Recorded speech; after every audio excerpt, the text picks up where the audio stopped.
was nothing. A vacuum, void, empty space. And in this empty space there emerged a primordial fireball. Billions of years ago, this fireball exploded.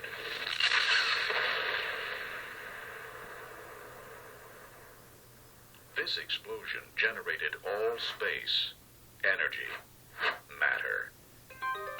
The universe expanded rapidly, producing electrons, neutrinos, photons, and quarks.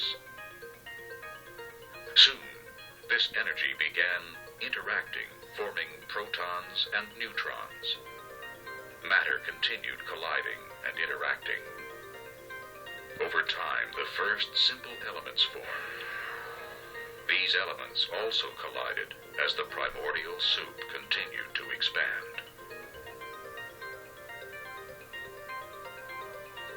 Cosmic and particulate evolution continued, and stars began to group, forming into the earliest galaxies. And then, just 5 billion years ago, something wondrous occurred. Within a cloud of gas in a spiral arm of the Milky Way galaxy, our sun formed.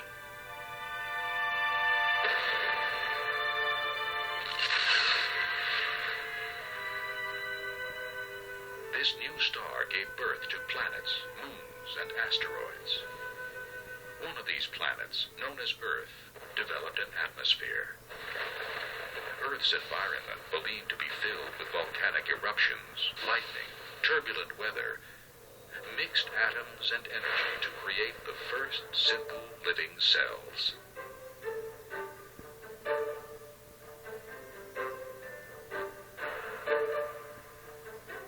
Then, through millions of years of mutations and natural selection, algae, jellyfish, and flatworms appeared. As evolution continued, fish appeared in the seas on planet Earth. Some of these fish developed into amphibians, and through natural selection changed into reptiles. A segment of these reptiles evolved into a variety of creatures, including mammals. Some of these mammals became primates, and then, just 600,000 years ago, an isolated group of these primates evolved into man's earliest ancestors.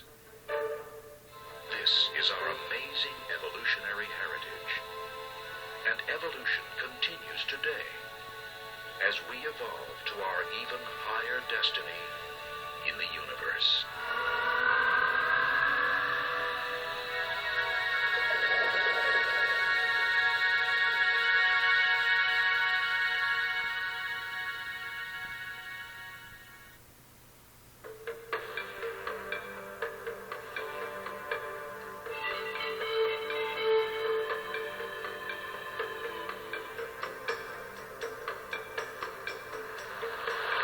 Question of origins. How did the universe and all things that we see here on this planet come into being? Why do we exist? Hi, I'm Roger Oakland. Most of us have pondered these questions. And when it comes to the subject of origins, there are basically two views: the evolution theory and the creation theory. During the 20th century, the world was led to believe that evolution brought about all things. Our universe, the Earth, and all life came into existence as a result of an explosion of matter in billions of years of time. However, there are others who believe the observable evidence points towards a creator. So how can we know? What does the observable evidence indicate?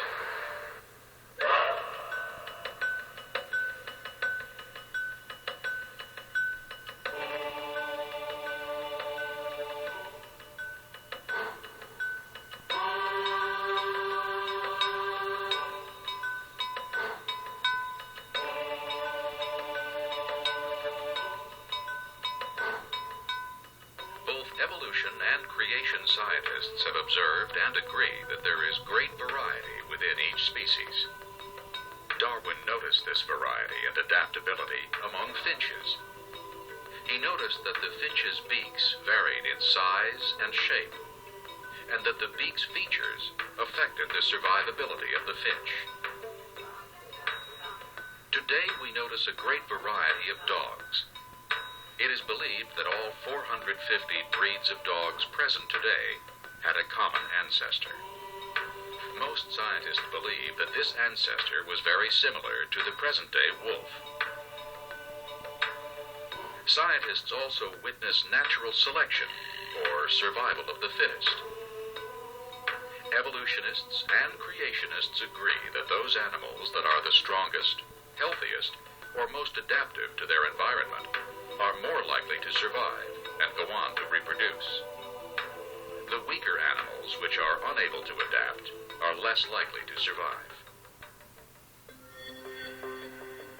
We also observe gene mutations occurring. The DNA in all living organisms contains all the genetic information of life. Sometimes an error is introduced in this genetic code. This is called a mutation. Mutations often cause disease and can be induced by radiation, chemical agents, or replication errors. Mutations really do occur. They make all kinds of changes in genes. Birth defects, disease organisms, they're great at explaining the origin of disease, death, and disaster, not at all at explaining the origin of something new, some new trait that never exists. All the mutations we know about are only changes in genes that already exist. Darwin observed many things in nature. He was a good naturalist, a good observer of information. What he saw was various plants and animals altering somewhat through adaptation, through variation. He saw them change. We never see one basic type of something changing into something else. That has never been observed in science or in genetics. It just has never been observed. What we see is variety. Variety happens, adaptation happens, evolution doesn't happen. Mutations, natural selection, adaptation. These are some of the observations that both evolutionists and creationists agree upon. But in spite of the agreements, there are substantial differences. And so the debate rages on. I mean, you have such a wide variety of life. And I don't think it's possible for one person, I mean, no matter how powerful he might be, to just snap his fingers and create life. It has to come out naturally over millions of years, probably. I don't believe in the theory of evolution. More and more, even secular scientists are changing their viewpoints because the evidence doesn't support their conclusions. Half of me believes in the theory of evolution, probably because that's what I was taught. 4 years of studies, unfortunately, have kind of brainwashed me towards evolution.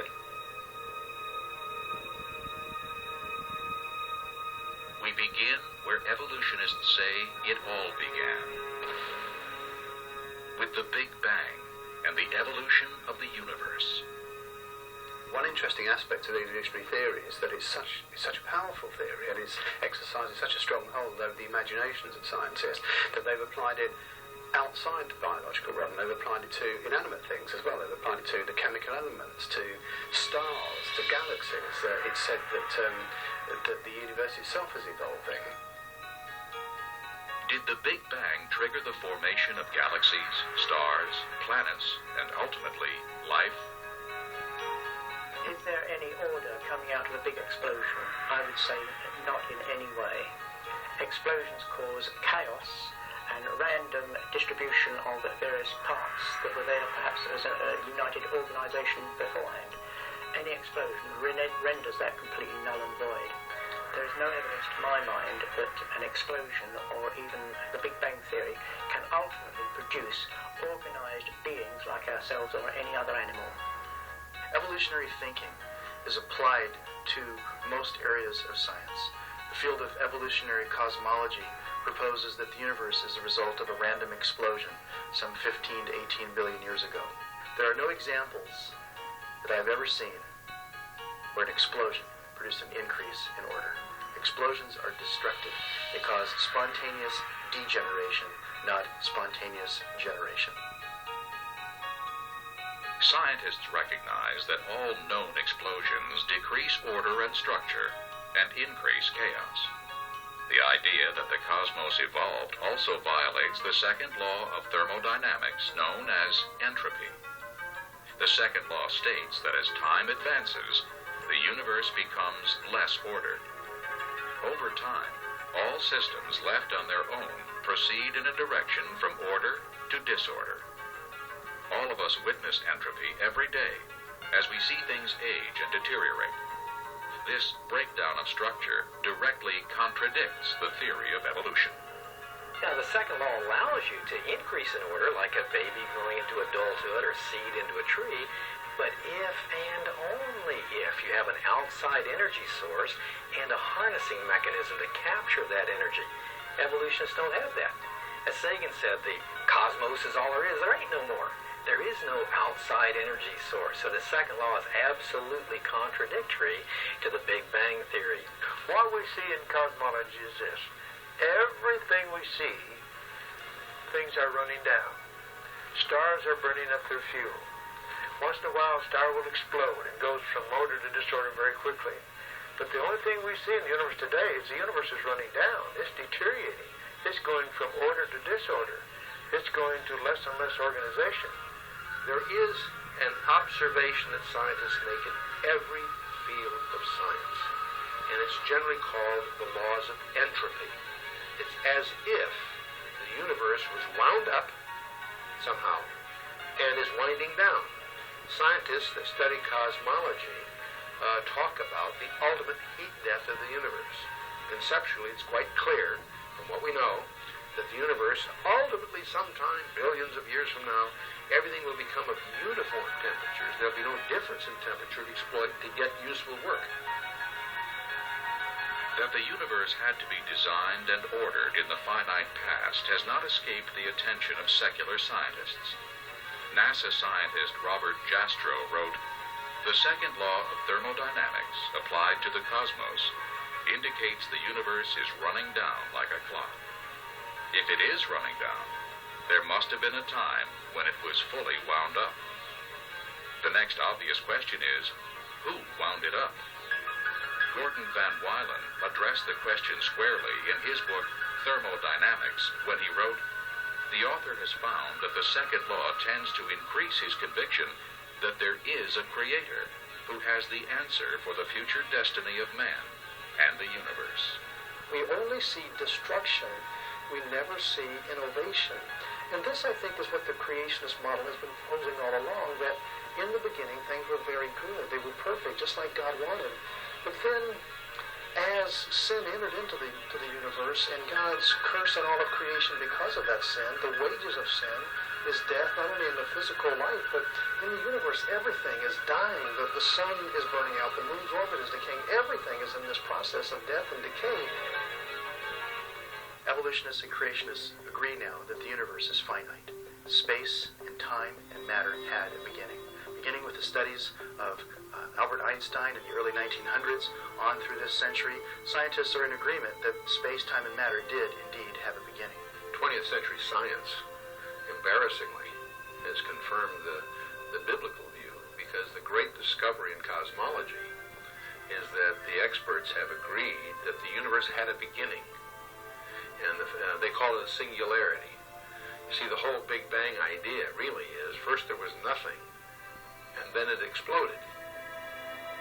The fact that the universe is finite, that it had a start, is a key fact, but a very, very awkward fact for the evolutionist, because it really raises an issue they won't deal with, and that is what happened prior to that singularity.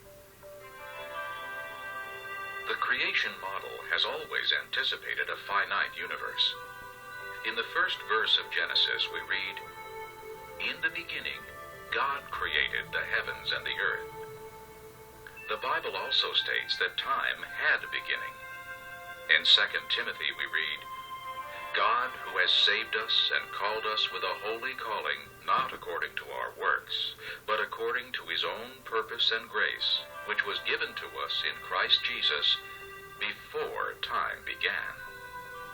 Amazingly, the Bible even explains entropy.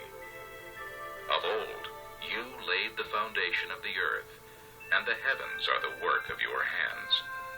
They will perish, but you will endure. Yes, they will all grow old like a garment.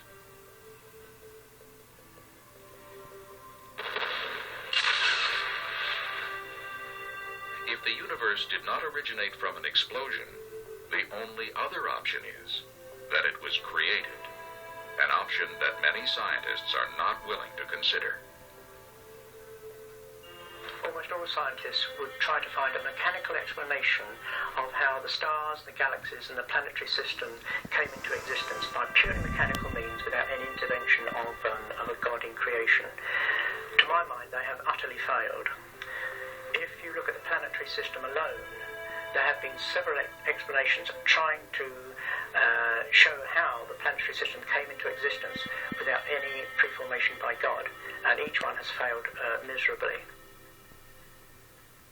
Many observations contradict the current theories on how the solar system evolved.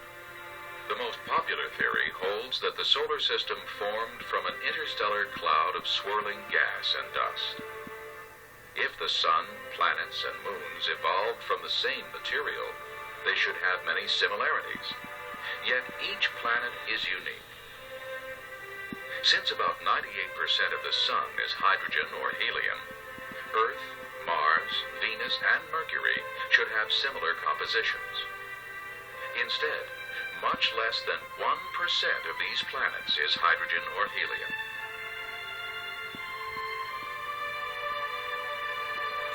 If the solar system evolved, all planets should spin in the same direction. But Pluto and Venus rotate backwards, while Uranus is tipped on its side and rotates like a wheel. All moons in our solar system should orbit their planets in the same sense. But at least 6 have backward orbits. Furthermore, Neptune, Saturn, and Jupiter have moons orbiting in both directions. Growing a planet by many small collisions will produce an almost non-spinning planet, since the impacts will be largely self-canceling. Yet, all planets spin, some much more than others. Growing a large, distant, gaseous planet such as Jupiter or Saturn poses an insurmountable hurdle for evolutionists, because gases dissipate rapidly in the vacuum of outer space. And even young stars, similar to our Sun, do not have enough orbiting hydrogen or helium to form even one Jupiter. Scientists have no answer as to why 4 planets have rings, or why each planet is so unique. Theories on the moon's origin are also completely inadequate. The moon's elements are too dissimilar to those of Earth's, and its orbital plane and circular orbit offer strong evidence that the moon was created in its present orbit. There is no evidence that the planetary system could have come about by mechanical means. However, the more that scientists began to look at the amazing universe that they inhabited, they began to realize that there were certain factors that were simply very, very fine-tuned for the existence of man, of molecules, of organic life. And the more they looked, the more they realized that we are, in effect, on really quite a knife edge, and there are many, many indications that this universe has been very specially designed, and man is at the very center of it. If we try to model the universe as we know it, as we try to build a mathematical model that reflects what we know, we quickly discover there are thousands of parameters and ratios that if you adjust them even a little bit, life is impossible. We quickly discover that the Earth was a little closer, a little further from the Sun. It's either too warm or too cold. If it turns at a little different speed, if the masses are a little different, it would hold too much or too little atmosphere. As you start trying to model this, you quickly discover that all the parameters involve an incredibly delicate balance. And so they call this the anthropic principle, meaning it's as if everything we know is skillfully designed or balanced for man. The Earth is at a very specific distance from the Sun, and they have calculated that if we were only 5% closer, the water would boil off from the oceans. If we were just 1% further away, then the oceans would freeze. And that gives you just some idea of what sort of a knife edge we are on. The surface gravity of the Earth is exactly where it needs to be. More, you have too much atmospheric pressure. Less, you don't have an atmosphere. The thickness of the crust is critical. The rotation period of the Earth, the gravitational interaction between the moon, strangely enough, all these contribute to what makes life possible. And so they call that the anthropic principle, which collectively is an overwhelming argument for a designer. Scientists don't like to acknowledge that because a designer implies accountability. That the Earth was fine-tuned for the existence of life is no surprise to creation scientists. The Bible declared this fact thousands of years ago. In Isaiah we read, "For thus says the Lord, who created the heavens, who is God, who formed the earth and made it, who has established it, who did not create it in vain, who formed it to be inhabited." Physicist and Nobel laureate Arno Penzias stated in 1992, "Astronomy leads us to a unique event, a universe which was created out of nothing, one with the very delicate balance needed to provide exactly the right conditions required to permit life, and one which has an underlying, one might say, supernatural plan." Astronomer George Greenstein stated in his book, The Symbiotic Universe, "As we survey all the evidence, the thought insistently arises that some supernatural agency must be involved. Is it possible that suddenly, without intending to, we have stumbled upon scientific proof of the existence of a supreme being? Was it God who stepped in and so providentially crafted the cosmos for our benefit?" The more we study the cosmos, the more the psalmist words ring true. "The heavens declare the glory of God, and the firmament shows his handiwork. Day unto day utters speech, and night unto night reveals knowledge. There is no speech nor language where their voice is not heard." For me to believe that all our life and our planets came from one Big Bang, I don't believe it. I believe there is a higher power out there. No, I do not believe that the universe has some sort of maker behind it. No, I believe the universe started with the Big Bang. I believe that Earth was designed for life because everything we see around us, everything we need to live, everything we need to survive and be happy is all around us. We don't want for anything. All our food, our air, everything to make us happy and for us to survive is here. So there had to be an originator of this. It couldn't have just happened by chance. The evidence clearly reveals that God has created the universe and the solar system and specifically designed the Earth for life. Yet many would rather trust and believe in the Big Bang rather than trust and believe in the God of the Bible. In the next section, we'll examine the possibility of life arising from chemicals spontaneously.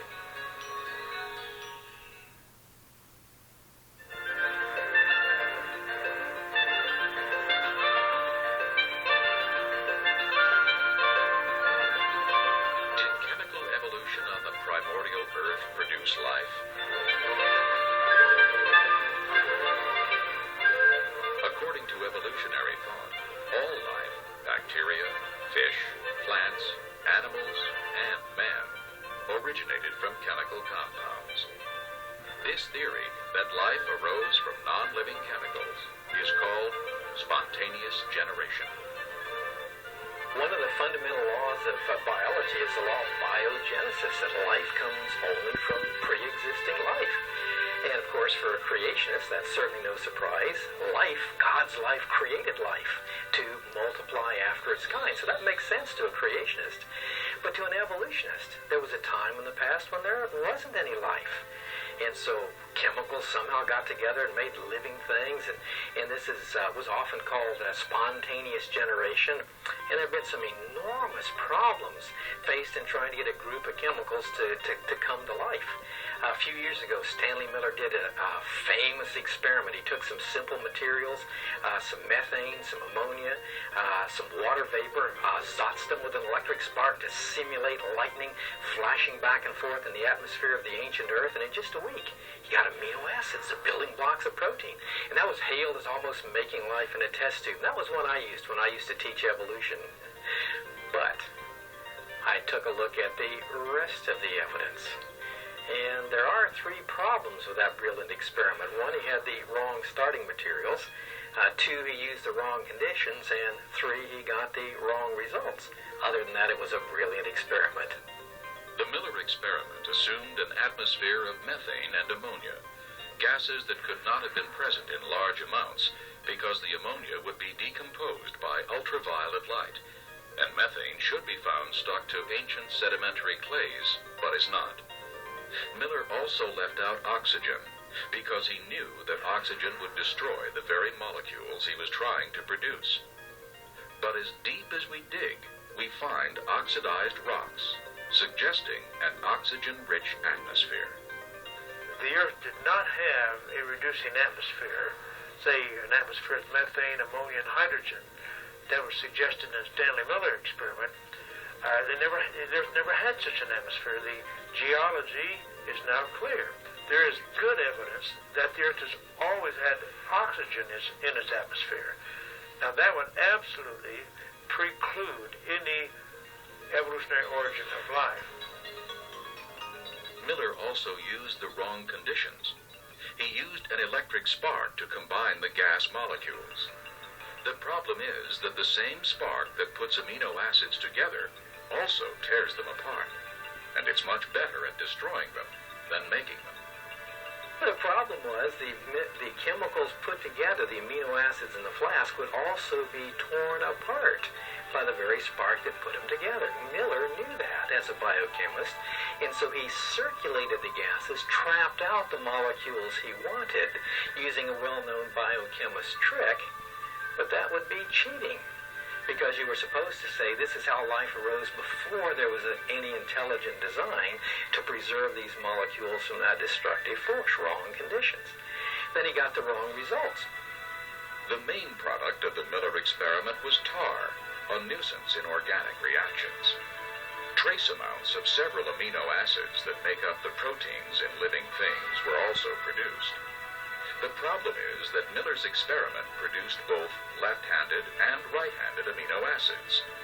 Only left-handed amino acids make up the proteins of life, and just one right-handed molecule prevents their production. What Miller actually produced was a poisonous brew that would destroy any hope for the chemical evolution of life. You might say, well, if what I've just said is true, what about all the evolutionists that believe in this? Well, interestingly enough, the evolutionists would agree with me.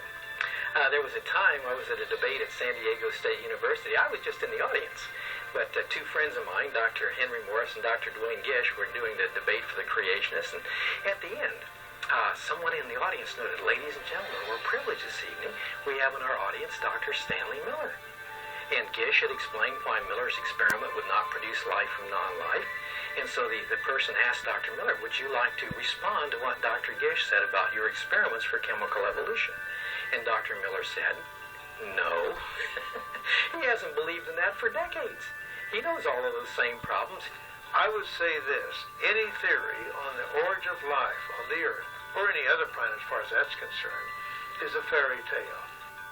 Evolution teaches that energy, such as lightning or heat, plus matter, can occasionally create new life. Yet our entire food industry rests on the fact that this can never happen. If we examine a jar of peanut butter, it contains matter and is exposed to light and heat. But we never find new life inside unless an outside life contaminates it. If the theory of evolution was viable, then I should, occasionally, by subjecting this to energy, end up having new life. Now, we go down to the store, and if I open this jar of peanut butter, maybe not often, but on some occasion, I should find new life inside. And so when we open the jar of peanut butter, we look in there, there's no new life. And aren't you glad? Okay? Now, you may smile at this, but hopefully you'll never forget it, because you and I conduct, collectively, over 1 billion experiments every year, and we've done that for virtually 100 years. And we never encounter new life. In fact, the entire food industry of the world depends on the fact that evolution doesn't happen. The case for chemical evolution only weakens when we consider that long chains of specific amino acids, all in exactly the right position, are required to form the proteins of life. Even worse, amino acids do not naturally link up to form proteins, but rather tend to break down. Now, proteins can be 2,000 or 3,000 amino acids long, very long, complex chemicals, and they're very much like a computer program. Every amino acid has to be in exactly the right position. If one of them is wrong, then the whole protein is useless, just like a computer program. The improbabilities buried in Darwinism start right at the very beginnings. Even before life began, how did the first protein molecule come about? And there's been quite a bit of work done on this to investigate the probability of it, work both by information theory technologists and also by molecular biologists actually tinkering with proteins to see whether or not they can be taken to pieces and reassembled.